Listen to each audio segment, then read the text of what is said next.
Mr. Speaker, sir, I would like to thank Shri Miralbon CM, MLA,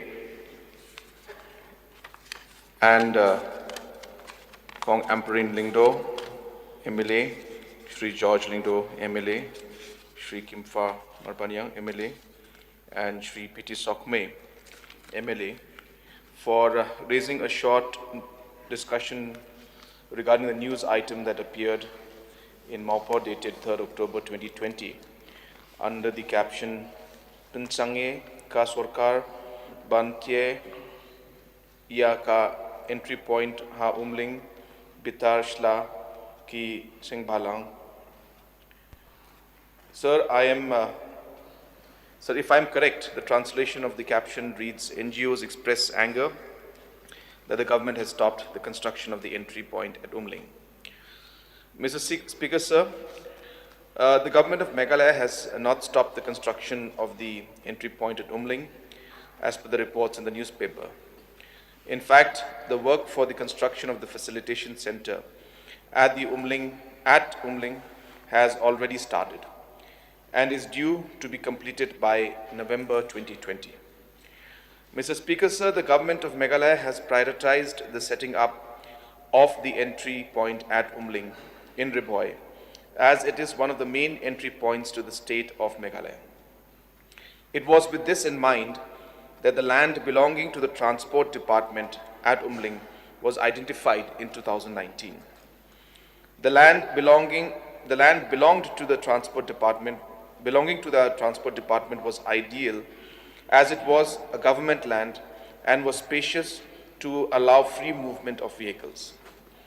Once the land belonging to Transport Department was finalized, the state government, via number Tourism 43/2019/35, dated 13th of March 2020, conveyed administrative approval and sanctioned the total estimate costing amount to 15 crores 92 lakhs 81,000 only for phase 1 for construction of facilitation center entry point at Umling, Ribhoi district, by limiting the current year's expenditure to 50 lakhs only, and the amount has been released to CEPWD on 28th of May 2020. However, the government-wide number Tourism 43/2019/58, dated 29th September 2020, on the advice of the Empowered Sanctioned Committee meeting held on the 23rd of September 2020, had desanctioned the administrative approval amounting to 15 crore 92 lakh 81,000 for construction of facilitation center entry point at Umling, Ribhoi, and instead, for the same location, had sanctioned an amount of 2.85 crores, wide number Tourism 43/201/59, dated 29 September 2020, for a prefab structure that will serve as a facilitation center at the entry point. This decision was taken to ensure that the facilitation center is completed at the earliest, which will also ensure that it serves as a COVID-19 screening center. Once the facilitation center is ready and notified as per the provisions of subsection 1 of section 17 of the Meghalaya Residence Safety and Security Act 2016, the district task force will designate the officials who will be in charge of the facilitation center as per Rule 8 of the Meghalaya Residence Safety and Security Rules 2017, which will comprise officials from police, tourism, and other relevant departments. The facilitation center will also house officials from the health department for COVID-19 screening. Apart from Umling, the facilitation center at Mendipathar railway station in North Garo Hills is expected to be completed by December 2020. The state government is committed towards ensuring that the process of land acquisition and setting up of the facilitation centers is done at the earliest at all the entry and exit points. It may be stated altogether 24 locations have been identified in the phase 1 out of a total of 41 for setting up of these entry and exit points, for which land acquisition process is at various stages of progress. West Khasi Hills, the land acquisition process in respect of entry and exit at Athiabari in West Khasi Hills have been completed and land has been taken over by Tourism Department on the 24th of November 2018. The PWD has been asked to submit revised estimates for the construction of the facilitation center. West Jayanti Hills. In West Jayanti Hills, land has been identified in Khanduli and Safai for setting up of entry and exit points.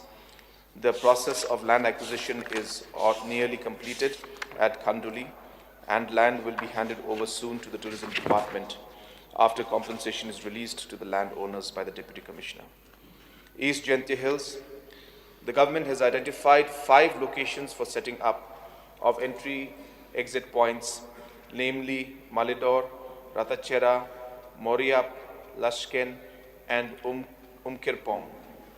The Tourism Department has released an amount of 55,85,454 in respect of locations at Ratachera, and 8,22,537 in respect of Lakasyang.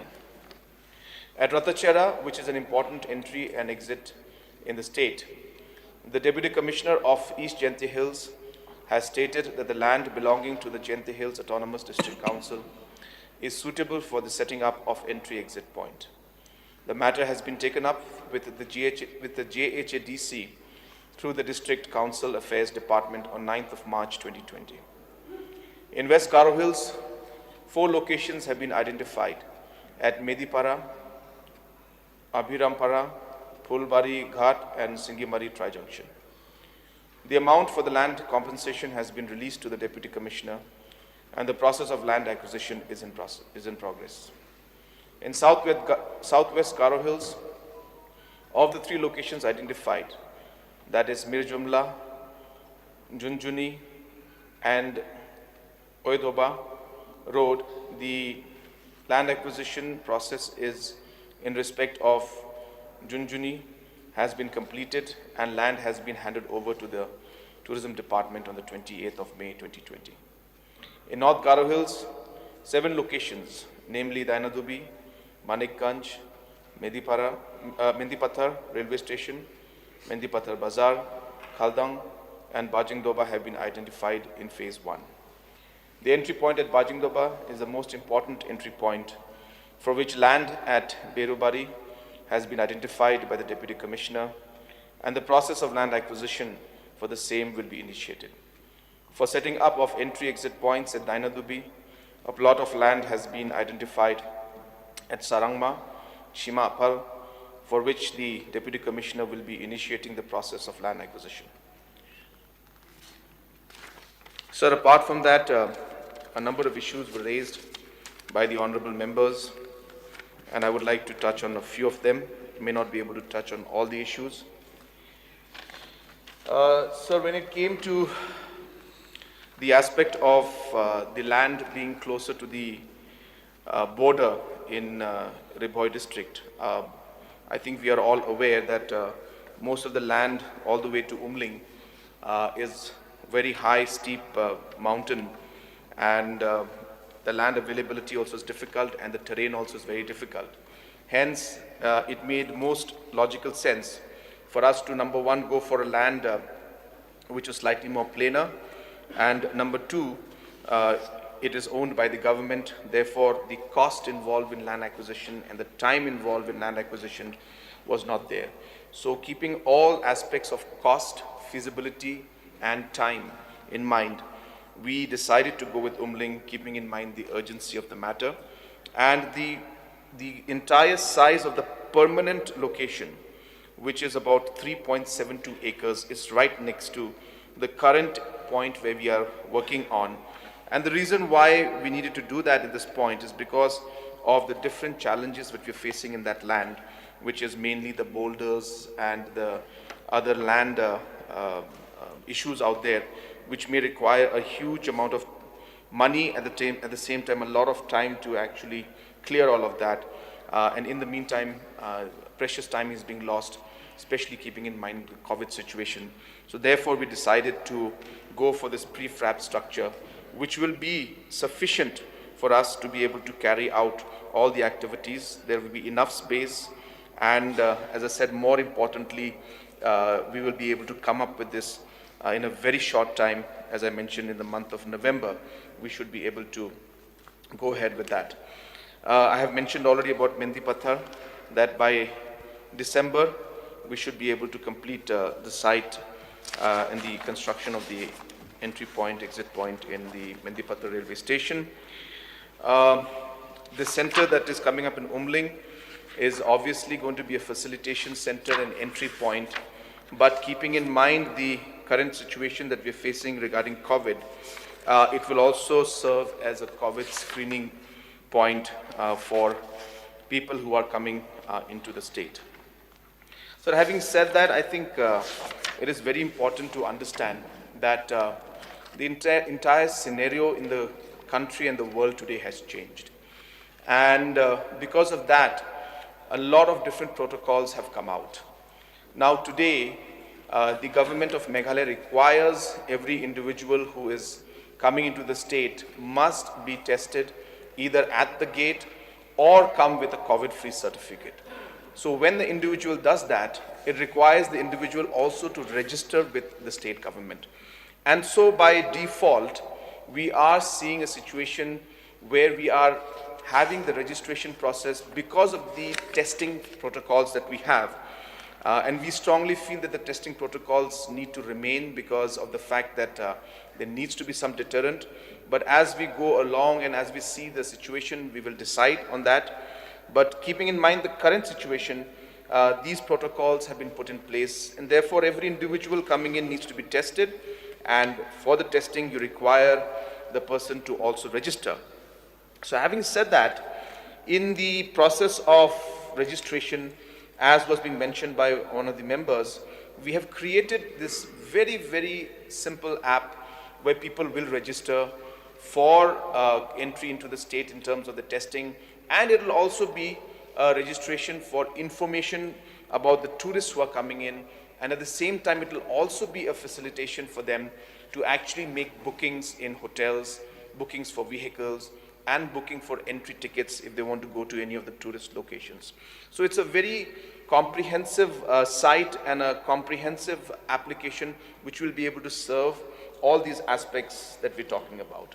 So therefore, in effect, we are seeing the registration happening, and in effect we are actually seeing the screening process already started at the entry level. So therefore, at the entry points.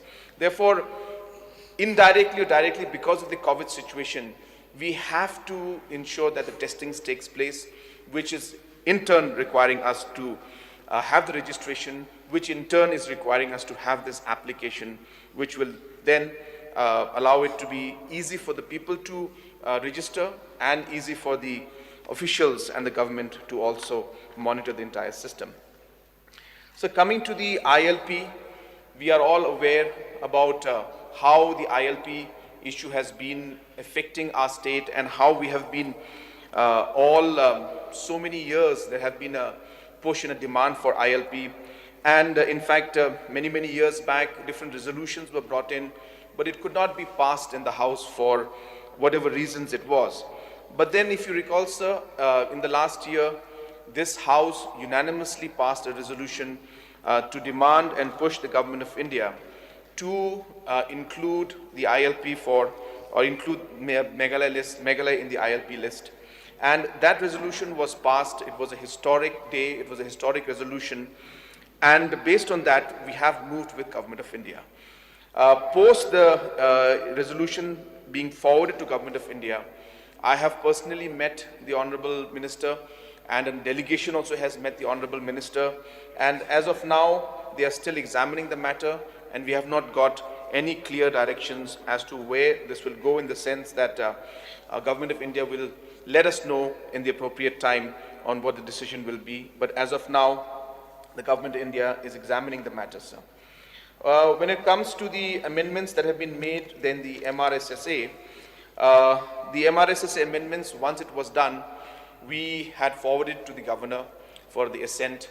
And in the meantime, as you're aware, sir, there was a change and the new governor had come in. Once the new governor came in, he took his time to understand the entire matter. And just recently, he has sent the file back to us with his comments and his suggestions in the file. And therefore, now the government of Meghalaya is examining the comments and suggestions that are meant so that we can decide on how to move forward in that aspect also. So we are working on that aspect of MRSSA as well. But having said that, sir, I think it is important to note that the process has already started. So that is the most important part we need to understand.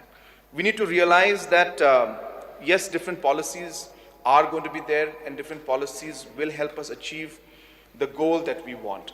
And I think it is important to keep that particular goal in mind. And today, because of the COVID situation, even without the aspect of having the revised MRSSA, we are actually implementing it in an indirect manner because we are requiring it for the testings. So the testing has to be done and therefore registration has to take place. So therefore, in effect, we are seeing that provisions being implemented today, and it is being done with the purpose of actually for the safety of everybody. So it's not being done in any way to make life difficult for people who are coming in, but I think people who are coming in will also themselves feel safe when they come in, when they know that people who are coming into the state are being tested and are being monitored. Because this registration that we're doing now will help us also communicate and contact to the individuals in case some COVID situation comes up. Calls will be made, contact tracing will be easier. So all these aspects are being attached to it.